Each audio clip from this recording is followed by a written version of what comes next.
नमस्कार। कैलेंडर में ना कुछ तारीखें ऐसी होती हैं जो सिर्फ एक नंबर नहीं होती, उनके पीछे छिपी होती हैं ढेर सारी कहानियां। और आज हम एक ऐसी ही तारीख की बात करने वाले हैं, 25 नवंबर।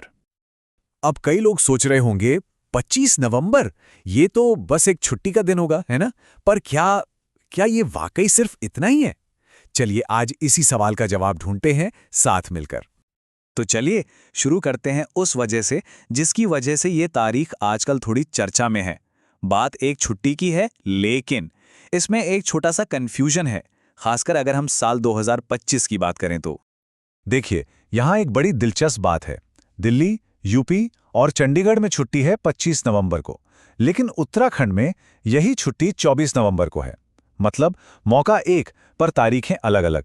सवाल यह है कि भाई ऐसा क्यों? इस क्यों का जवाब हमें इतिहास में बहुत पीछे ले जाता है, सिखों के इतिहास में हुए एक बहुत बड़े बलिदान तक। जी हाँ, ये दिन जुड़ा है शहादत के सम्मान से। दरअसल ये छुट्टी है गुरु तेग बहादुर शहीदी दिवस। गुरु तेग बहादुर जी, जो सिखों के 9वें गुरु थे, उनके सर्वोच्च बलिदान को याद करने के लिए ये दिन मनाया जाता है। और पता है, साल 2025 में तो ये दिन और भी खास हो जाता है। क्यों? क्योंकि ये उनके बलिदान का 350वां साल होगा। सोचिए, 350 साल, ये अपने आप में एक बहुत बड़ी बात है। अगर इतिहास को देखें तो 1675 में मुगल शासक औरंगजेब ने उन पर इस्लाम कबूल करने का दबाव बनाया, पर उन्होंने साफ इनकार कर दिया और इसी वजह से दिल्ली में उनकी शहादत हुई। धर्म की रक्षा के लिए दिया गया उनका ये बलिदान हमेशा के लिए इतिहास में दर्ज हो गया। लेकिन रुकिए, कहानी अभी खत्म नहीं हुई है। अब चलते हैं उत्तर प्रदेश, जहां 25 नवंबर की तारीख एक बिल्कुल ही अलग और बहुत ही दिलचस्प मोड़ ले लेती है। उत्तर प्रदेश में भी इस दिन का पहला पहलू तो वही है, गुरु तेग बहादुर जी का 350वां शहीदी दिवस।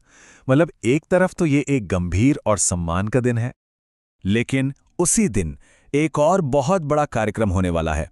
अयोध्या में जो भव्य राम मंदिर है, उसके शिखर पर होगा धर्म ध्वजारोहण। जरा सोचिए, एक ही दिन शहादत को नमन भी और एक नए युग का जश्न भी। ये जो कॉन्ट्रास्ट है ना, यही इस दिन को और खास बना देता है।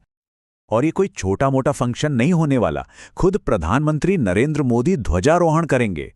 ये इस बात का प्रतीक होगा कि मंदिर का निर्माण कार्य पूरा हो चुका है और इस मौके के लिए देश भर से करीब करीब 7,000 मेहमानों को न्योता दिया गया है।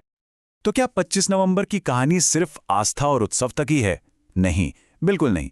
अगर हम इतिहास के पन्ने पलट कर देखें ना, तो पता चलता है कि ये तारीख तो मॉडर्न इंडिया की नींव से भी बहुत गहराई से जुड़ी है। असल में 25 नवंबर की तारीख ने मॉडर्न इंडिया को बनते हुए देखा है। इस दिन हमारे देश में कई चीजें पहली बार हुई हैं। चलिए देखते हैं कैसे। 1866 में इसी दिन इलाहाबाद हाईकोर्ट का उद्घाटन हुआ था, जो आज हमारी न्याय व्यवस्था का एक मजबूत पिलर है। फिर आया 1948, जब युवाओं में डिसिप्लिन और देश प्रेम जगाने के लिए नेशनल कैडेट कोर यानी एनसीसी बनी। 1960 में कानपुर और लखनऊ के बीच देश की पहली एसटीडी कॉल की गई। सोचिए, एक टेलीकॉम रेवोल्यूशन की शुरुआत। और शायद इन सब से बढ़कर 1949 में एक ऐसा पल आया जिसने हमारे देश की किस्मत ही लिख दी। जी हाँ, 25 नवंबर 1949 ये वो दिन था जब आज़ाद भारत के संविधान पर दस्तखत हुए थे। ठीक एक दिन पहले, इससे पहले कि 26 नवंबर को इसे फॉर्मली अडॉप्ट किया जाता, जिसे हम आज संविधान दिवस के तौर पर मनाते हैं। मतलब ये तारीख हमारे लोकतंत्र की नींव का पहला पत्थर है। तो जब हम इन सभी अलग अलग धागों को एक साथ पिरोते हैं ना, तो 25 नवंबर की एक पूरी तरह से नई तस्वीर सामने आती है। ये सिर्फ एक तारीख नहीं है, ये तो जैसे इतिहास का एक चौराहा है। सोचकर देखिए, एक ही तारीख में शहादत का वो गहरा सम्मान भी है और एक नए दौर के जश्न का उल्लास भी। इसी तारीख में हमारे कानून की बुनियाद है, तो दूसरी तरफ मॉडर्नाइजेशन की तरफ बढ़ता हमारा पहला कदम भी। ये शहादत, उत्सव, कानून और आधुनिकीकरण सबका एक अनोखा संगम है। तो अब इस सब के बाद अगली बार जब कैलेंडर पर 25 नवंबर की तारीख आएगी, तो क्या वो बस एक और दिन होगा या फिर उसे इन सभी कहानियों के एक संगम की तरह देखा जाएगा? एक ऐसा संगम जो हमें हमारे गुजरे हुए कल और आने वाले कल दोनों से जोड़ता है। ये सोचने वाली बात है ना?